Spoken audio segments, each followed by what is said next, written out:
Hey everybody, hope everybody is doing well in your recovery, sobriety.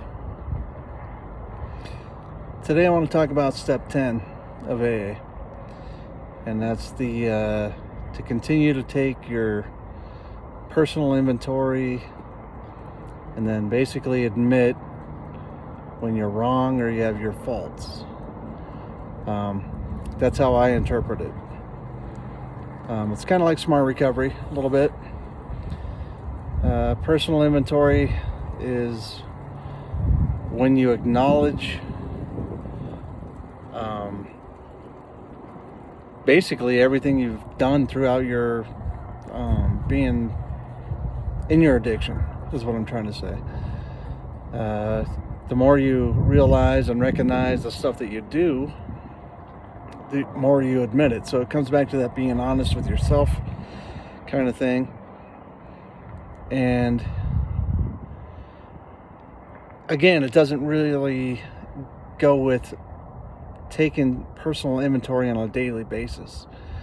This one is trying to tell you that when you admit you're wrong, means that you can go out and do, when you drink, then you come back to the AA meeting and then you tell everybody that it's your first day again, 24-hour chip. And that's not how it works. Smart recovery, we think a little bit differently. We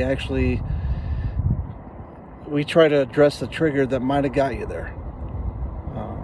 So we will admit it. So any time you slip, which we call it slips, and that's when you pick up and you drink and then you're like, why did I do that? You go to the meeting the next day or at the end of the week. You could slip on a Monday, the meeting might be Saturday, but you still come back and you admit to the group that you drank. It's not that big of a deal. You're being honest with yourself and you're being honest with everybody else. However, in AA, they want you to start over. So you get your 24-hour chip and then you got to start the program over. You're not working the steps right. They're worried about you. You got to get that sponsor again, right? Which is ridiculous. So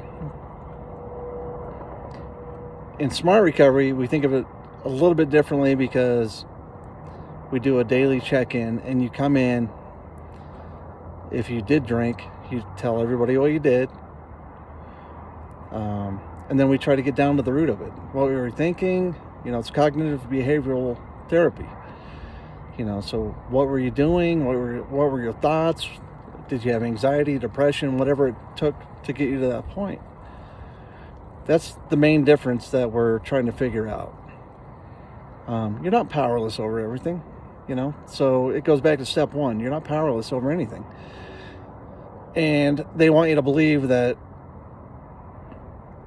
if you take a personal inventory or if you're going to slip or do anything like that, then you got to go back and tell them, and they'll tell you that you got to start over. So your 24-hour chips, you could be 2 days away from your 30-day chip. And we're talking chips. Nobody cares. This is about you. It's about your recovery. You could have slips. You can have a lapse, which lapse is basically, kind of following a couple-day binge and going back into your routine, which would be the full relapse, but then picking yourself up by the bootstraps, figuring it out, and carrying on. That's how smart recovery works. We actually believe that when you get it out, you might have a slip. It's not the end of the world. You could have been getting high, drunk, sober, 24 hours a day, 7 days a week, and now you're down to 1 day every 3 weeks because you slipped. There's no judgment. There's nothing there. I think when you realize that is part of your recovery and that's actually a benefit, we all get the thoughts, we get the urges, the cravings, and all that other kind of stuff. And if you do slip, it's not the end of the world, So you pick yourself up by the bootstraps. You keep walking, you keep moving on. That's the whole point of recovery. It's not the end of the world. You get through it. It's what you do afterwards. can go back into that full-blown relapse where it's your daily routine, and then you're back into full-fledged what you didn't want to be in the first place. So remember that. Be calm, stay sober. I love you all.